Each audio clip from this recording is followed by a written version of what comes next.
92.5 XTU, Philadelphia's country station. The movie is Warm Bodies, debuting. What would be the appropriate word? Premiering? Dropping. Debuting? Dropping. We're dropping it as if it were hot. On February 1st, Jonathan Levine, Analeigh Tipton, thank you for being here. The director and a star of the movie. Now, I have to be honest with you guys up front. My childhood fear was Micheal Jackson's Thriller. Yeah. So a movie all about zombies immediately takes me back to a place that I really just don't want to go. How do you prevent me from just being aggravated and crying right now like I was when I was 5? There's no choreographed dancing, so that's different. Okay. There's no Vincent Price. All right, that's a big thing. So, but I can understand being scared of Thriller. Terrified. I was terrified of Smooth Criminal. I thought they were going to fall. The Lean. Yeah. I'm still working on that, and I don't know. Apparently, they had like things in the backs of their shoes that locked them into That's the floor. What I heard. That's what I heard, but it's just awesome. They had magnets in their shoes and magnets on the floor. That's what I heard. Well, as long as Annie's okay. And you play John Malkovich's daughter in the movie, correct? No. Teresa does. Teresa Palmer. Who is in charge of all this? Now, here's the thing that I love about John Malkovich.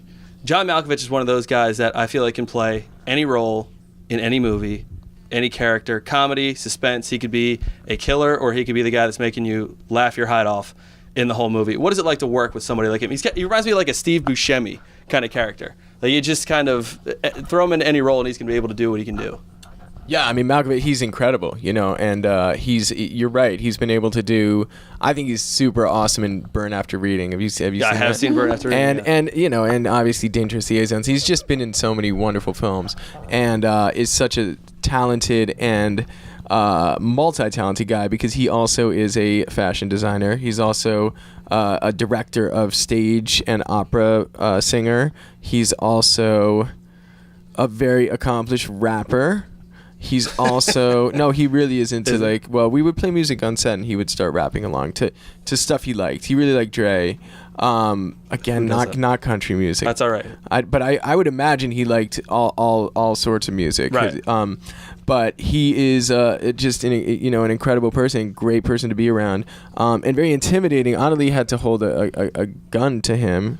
In the movie, I was like, it got rough. Yeah, it got rough at craft services, so she had to just pull. It was actually outside of the movie, but they figured that they didn't, want all that scandal breaking, so they turned the cameras really quickly. Somebody turn the camera on that.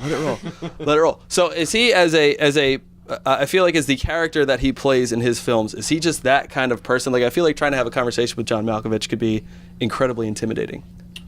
Oh yeah, it's scary.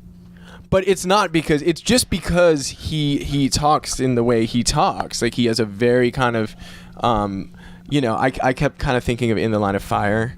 Okay. He has he's got just but he is the sweetest person in the world. Yeah, he's a teddy bear. Super nice. But that doesn't mean that you don't think he hates you 40% of the time. Yeah, he's actually rapping under his breath. He's freestyling about everything that's going wrong in the place.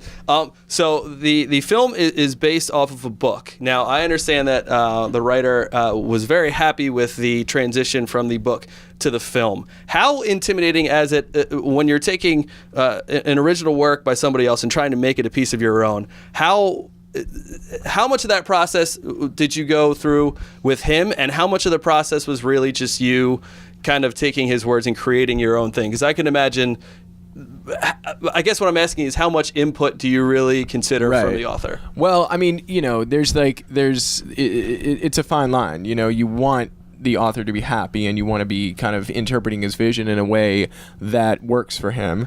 But at the same time, you don't want to feel like you're handcuffed by that relationship. So you have to do, but also the author is a great sounding board, and Isaac was a great sounding board.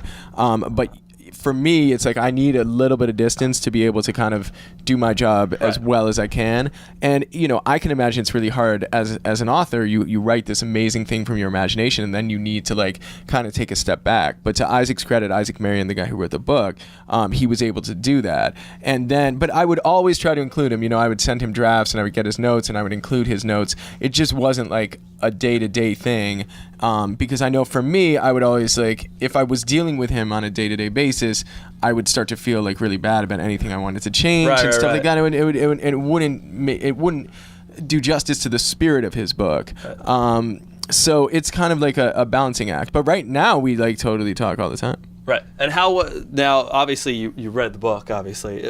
When you're going... like 10, like I had to read the book a bunch. So what is the inspiration behind it? Does somebody tip you off to this book and say, hey, this might transition well into something else? Or are you just an avid reader and then you'll just pick up a book and be like, damn, I feel like this could be really good. Like put your own imagination to it and see it in a whole different light. How does that work? Well, it's, you know, no, like it can't, like the studio had bought it. So I kind of got it. I'm not an avid reader. I wish I was an avid reader. I don't even know how to read. True story. Yeah. That's true. Yeah, that I can see probably. Picture books and Waldo. That's all I got. That's usually me too. I like you know, books with a lot of pictures. This book had no pictures, so it was a challenge, so it took me a while.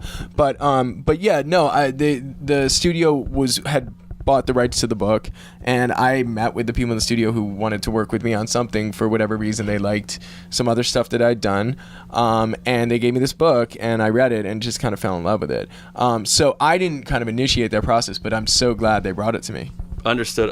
Well, the movie is Warm Bodies, coming out February 1st. Jonathan Levine, Analeigh Tipton, thank you very much for coming through today. Thank you. And best of luck with the film. Thank you, sir.